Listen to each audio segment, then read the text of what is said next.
first we used to hear 1 million people die, 2, 3, 4, 5,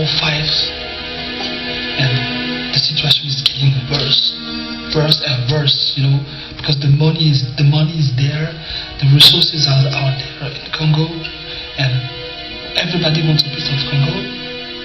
Everybody wants a piece of Congo.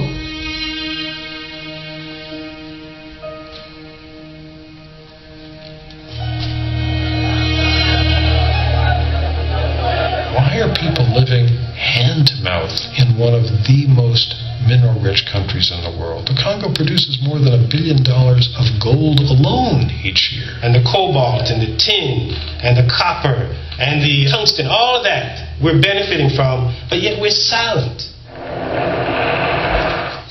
When people invade your country, they rape your women, they rape the kids, they morally control your mind. There's a pattern to genocide. You can see it coming. I mean, it's like a hurricane.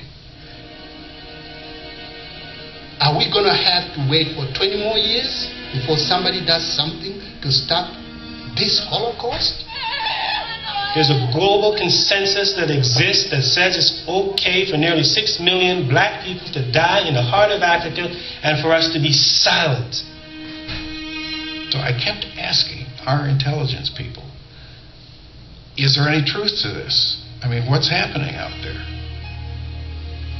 I don't think policymakers could claim that they didn't know. There's something wrong. There's something wrong with us in terms of the way we think about Africa. The story of Congo is often overlooked for its complexity.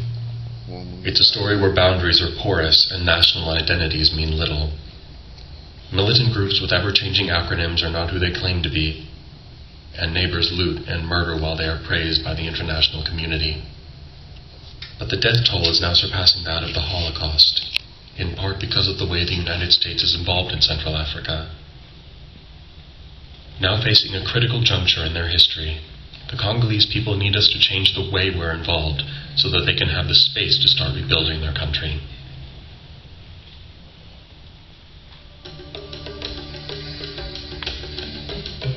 The first principle to understand about the Congo: the affairs of the Congo have not been determined by the people of the Congo. The national boundaries were formed at the Berlin Conference in 1885 when Congo was given to King Leopold II of Belgium as his own personal property. He owned it for 23 years, and during that time made a huge fortune off the territory, estimated at well over $1 billion in today's American dollars, primarily from turning people into forced laborers to gather ivory and then even more so wild rubber. As the Belgians were pursuing ivory and rubber, though, they discovered lots of gold deposits, diamonds, copper, cobalt, and many other minerals.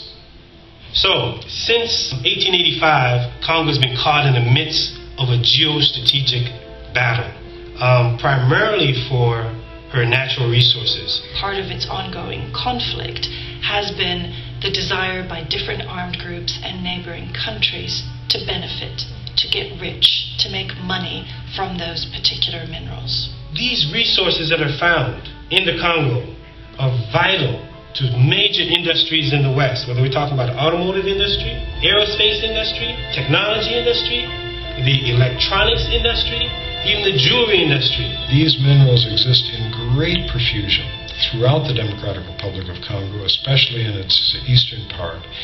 And this is the largest territory on Earth which really doesn't have a functioning government.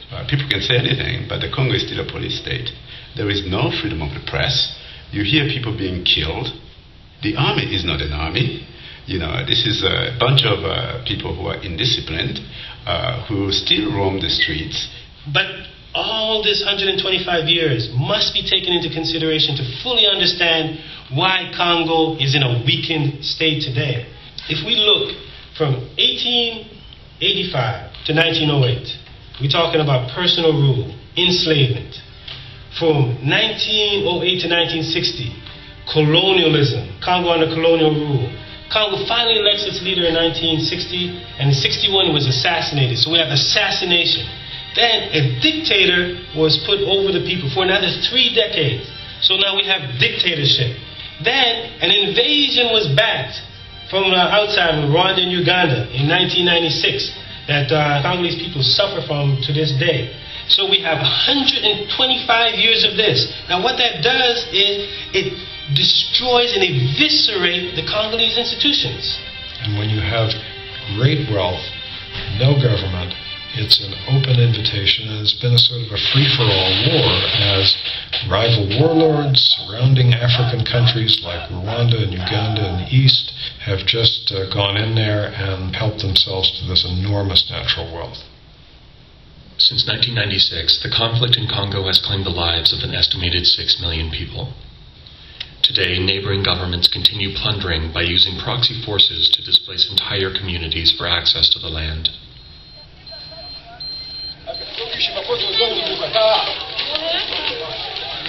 Bako nasema ni rako darafori iko natoka Rwanda, inatokea Rwanda inakuja mpaka huko. Haiko mambo ya kusema rako ndio iko napigana. Washa shuka mpaka hivi. Kiumba yote, donc kiumba iko hapa nayo inatombe. Jogi ona population yote ya kiumba wote wanakimbia. Scenes like this are often misunderstood as simply the result of an ethnic war, a mistake that only benefits those trying to hide their illegal exploits. It has nothing to do with ethnicity. They killed Congolese like they were flies. You see how people, you feel a mosquito and you just hit? That's exactly how they killed. It did not mean anything to them how they were killing the Congolese, as long as we can just wipe them out and get access. I mean, the mines exist. People used to live in those areas. Have we ever asked who was living where the mine was before? Did the mine just show up? No, there were villages where those mines were. From 1996 to the present, an estimated 6 million dead. Abject poverty. People living in bestial conditions. Hundreds of thousands of women systematically raped as a strategy of war.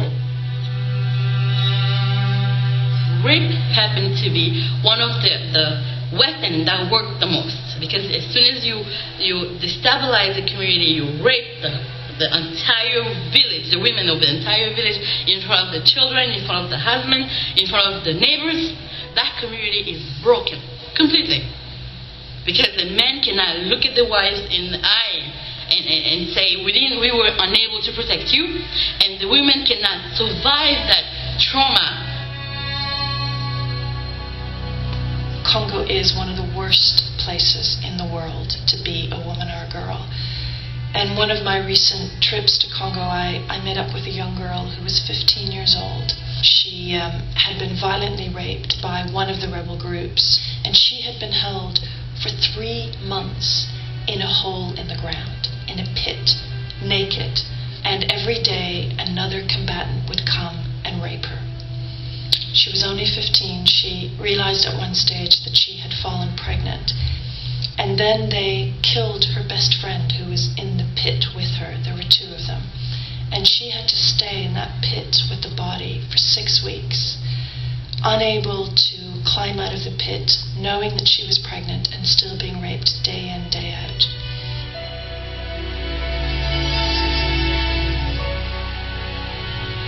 Since 1996, hundreds of thousands of Congolese women and girls have been raped, and the violence is escalating. Their attackers are foreign or Congolese, the lines between them blurred by years of greed, chaos, and impunity. As the women are broken, so is the community, a war strategy that leaves tens of thousands of people dead every month. They reduce you to a non-human, in essence. People are being reduced to a non-human so that they cannot think. They can feel powerless. They can feel hopeless, so they can give up. Imagine, I mean, you may not even be able to put your wrap your mind around it, but imagine nearly 6 million people dying in the middle of Europe, and yet we're silent. Millions of Congolese people have lost their life as a result of the crises that we've been discussing. and it has warranted almost no sustained and enterprising reporting from the media of the world. It has obtained no great purchase on the popular imagination.